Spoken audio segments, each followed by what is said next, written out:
students, welcome to RS Group of School online classes. Today's new topic in biology subject, that is our environment. So what is environment? Environment means our surrounding areas. Okay.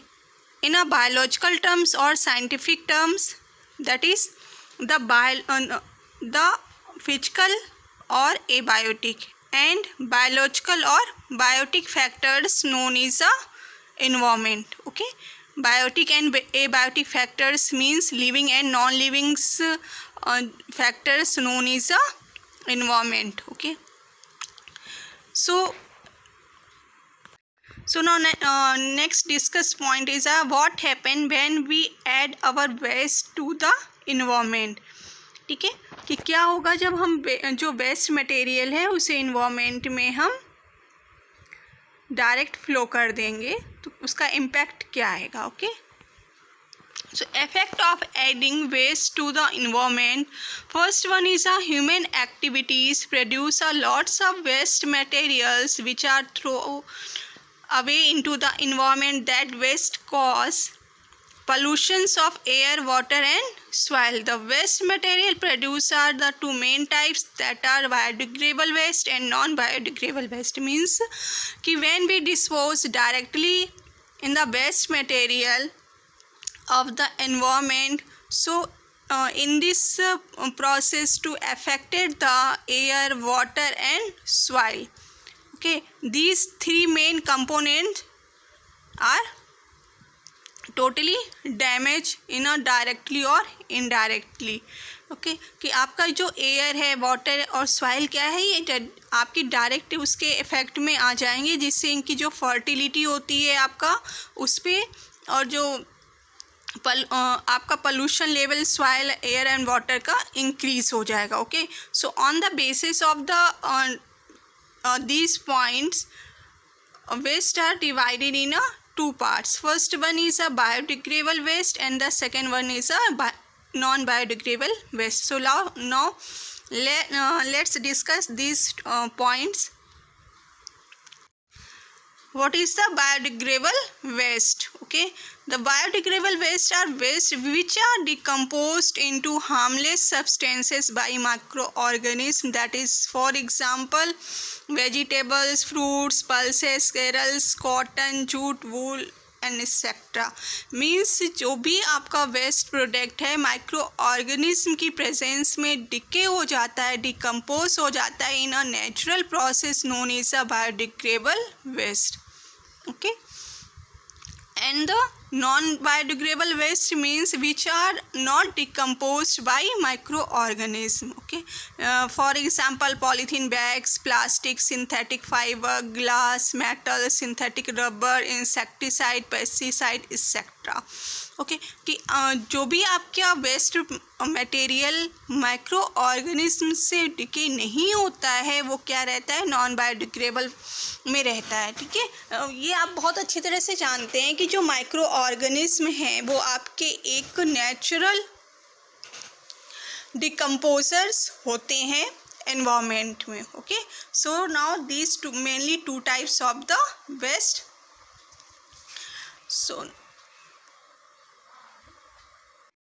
So next point is a trophic level. As you know that the ecosystem and the ozone depletion have removed the slavers in 30%. So next point is a trophic level. Okay, आपका जैसे जो भी syllabus 30% remove करने के बाद में जिसमें आपका इकोसिस्टम रिमूव किया गया है एंड ओजोन डिप्लीकेशन किया गया है, तो ये जो ट्रॉफिक लेवल है ये आपका क्या है, related to the ecosystem but not a part of a ecosystem. Okay, so let's discuss what is the trophic level. Each step in a food chain where transfer of food energy take place is called trophic level, as the first trophic level consists of the producer. Okay, trophic level means क्या है कि आपका एक arrangement of the taking of food to one part and the second to second and third part. Okay, आपका जो food लेने का, जो आपके एनिमल्स हैं, प्लांट्स हैं, जो फूड लेते हैं इन्वायरमेंट में के थ्रू, तो उसको क्या है इंक्रीजिंग ऑर्डर में या डिक्रीजिंग ऑर्डर में जो हम उसे रखते हैं, आपका वो क्या है trophic level. Okay, the first trophic level is a producer है ना, और producer is a plant. Okay, जब main producer are the main is the plants. Okay, so in a photosynthesis process, plants making our own food in the presence of sunlight. Okay, you know that point is very well. So next is a second trophic level consists of primary consumer, and the third trophic level consists of secondary consumer. Means second part is a consumer, and consumer is divided in a two parts. First one is a primary consumer and second is a secondary consumer. The fourth trophic level consists of tertiary consumer. Since the transfer of food energy decreases at every trophic level, the number of trophic level are limited and don't exceed 4 or 5. Okay, so now these points are clear to this diagrammatic flow chart. So first just I say to the producer is a plant. Okay, so primary consumers, example is a primary consumers is a dog, cat and frog. Okay, and the secondary consumers, the tiger, lion, wolf, etc. Okay, and the tertiary consumers is a upper animals in a compared to the secondary, primary and these consumers. Okay, so the energy level is a high to low process. Okay, means क्या है कि आपकी जो energy होगी वो आपका producers में सबसे ज़्यादा होगी, देन प्राइमरी में उससे कम होगी, एंड फिर इस तरह से वो रिलीज़ होती जाएगी, कम होती जाएगी।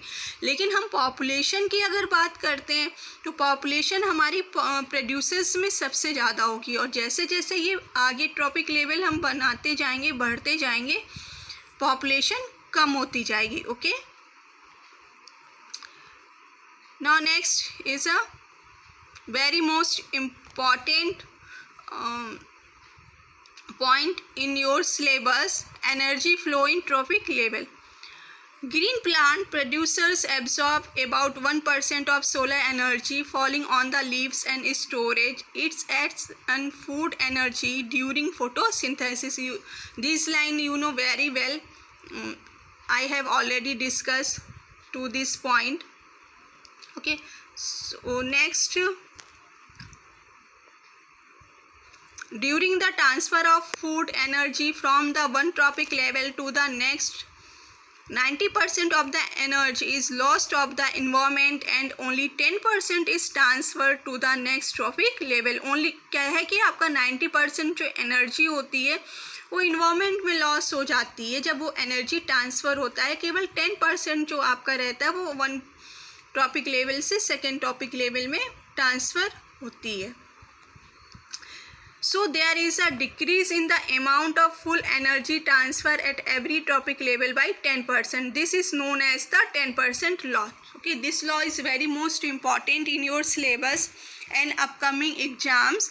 So according to this law कि आपका क्या रहता है कि जो एनर्जी रहती है प्रोड्यूसर मीन्स प्लांट के पास 100% एनर्जी होती है। इसीलिए कहा जाता है कि जो वेजिटेरियन होते हैं, वेजिटेरियंस जितनी भी आपकी फूड मटेरियल्स होते हैं वो हाई एनर्जी गेनिंग होते हैं। ठीक है, क्योंकि उसमें आपका मेन 100% एनर्जी एब्जॉर्ब रहती है। लेकिन जैसे जैसे वो आगे ट्रांसफ़र होता जाता है आपने ट्रॉपिक लेवल के बेस पर, तो क्या रहता है आपका 10% ही वो कंज्यूम हो पाती है, 90% रिलीज़ हो जाती है इन्वायरमेंट में। तो ये आपका क्या है 10%, और इस लॉ को दिया था लिंडबैक साइंटिस्ट थे, उन्होंने इसको दिया था। Okay, next point is a biological magnification और biomagnification. Okay, harmful chemicals like insecticide and pesticides which are used to protect crop from insect and pest are absorbed by plants and enter the food chain. Since these chemicals are non-biodegradable, they get accumulated at every trophic level and their concentration increase. Since human beings occupy the highest trophic level, the concentration of these harmful chemicals is maximum in our bodies. The increase in concentration of harmful chemical in the bodies of organisms at higher trophic level is called biological magnification. Okay, so now firstly biological means living, magnification means big size. ठीक है, कि आपका क्या रहता है कि जैसे इसे हम एग्जाम्पल्स में समझते हैं कि हमने क्रॉप है, क्रॉप में क्या क्या पेस्टिसाइड डीडीटी होता है हमारा, इन सब का हमने उस पर इस पूरी प्लांट पे स्प्रेड किया, क्योंकि हमें उसे जो भी इंसेक्ट है उन्हें हमें हटाना है, उसे हमें डिस्ट्रॉय करना है। तो वो हमने इंसेक्ट को तो ख़त्म कर दिया, लेकिन क्या रहता है डीडीटी ना एक ऐसा केमिकल है जो कभी डिस्ट्रॉय नहीं होता है। ठीक है, वो कभी भी नेचुरली या आर्टिफिशियल कभी भी डिस्ट्रॉय नहीं होता है। तो क्या कहता है उसकी जैसे जैसे उसमें हम वन बाय वन उसको हम फ्लो करते जाएंगे, पेस्टिसाइड डालते जाएंगे, तो वो जो आप पेस्टिसाइड की क्वांटिटी होगी वो प्लांट में ज़्यादा हो जाएगी, प्लांट एब्सॉर्ब कर लेगा। फिर वो जो प्लांट होगा, जैसे हमारे पास हम लोग उसको फूड के बेस पे लेते हैं, वेजिटेबल्स के पर्पस से या फिर पोटैटो वगैरह ये जो हम लोग यूज करते हैं, तो उसमें वो चीज़ स्टोर हो जाती है। उससे क्या रहता है वो हमारी बॉडी में एंटर कर जाता है, तो वो एक तरह से हमारी बॉडी के लिए टॉक्सिक सब्सटेंस हो जाता है। ठीक है ना, तो ये वही चीज़ इससे कहा गया कि वो जैसे जैसे बढ़ता जाता है फिर वो उसकी हाई क्वांटिटी हो जाती है, तो वो प्लांट के लिए भी हार्मफुल हो जाता है। तो ये आपका क्या कहलाता है बायोलॉजिकल मैग्निफिकेशन की increase of the highly concentration of the harmful chemical in trophic level known is a biological magnification. Okay, now next point is a managing the garbage we produce, कि हम जो भी गार्बेज निकालते हैं, home waste होता है, उसको हम कैसे अब हम उसको करेंगे, आपका डिस्ट्रॉय, उसे हम मैनेज कैसे करेंगे। The household waste is called garbage, some of the garbage is biodegradable and some are the non biodegradable. Okay, garbage uses pollutions of air, water and soil, so it should be dispose properly.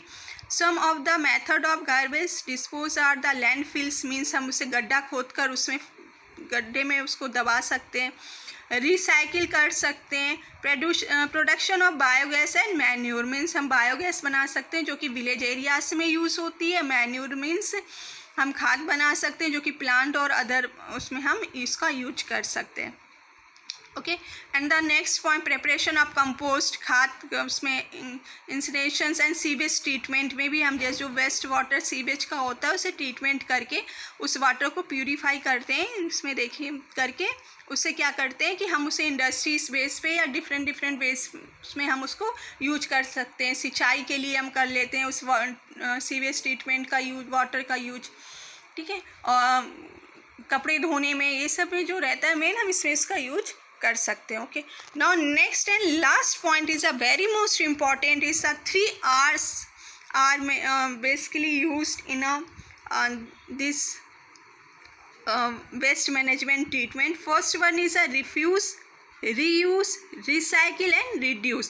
So firstly we'll discuss the refuse. Refuse to buy any new item, use the one that are in a house, कि हम कोई भी नया item लेते हैं, घर में लाते हैं, उसे हम यूज़ करते हैं, देन उसको ठीक है, तो this one is a refuse. And the उसके बाद हम उसको अपने घर से यूज करने के बाद में उसको हम हटा देते हैं।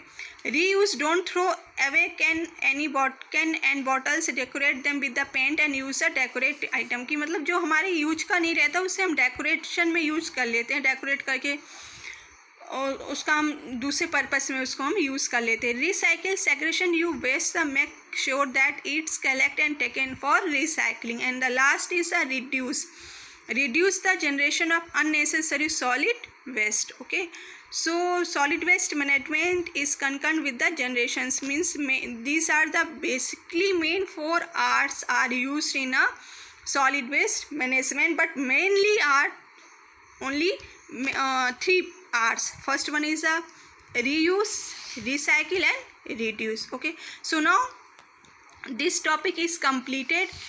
In our next video we will discuss what is the biosphere, okay, and the types of the biosphere. So now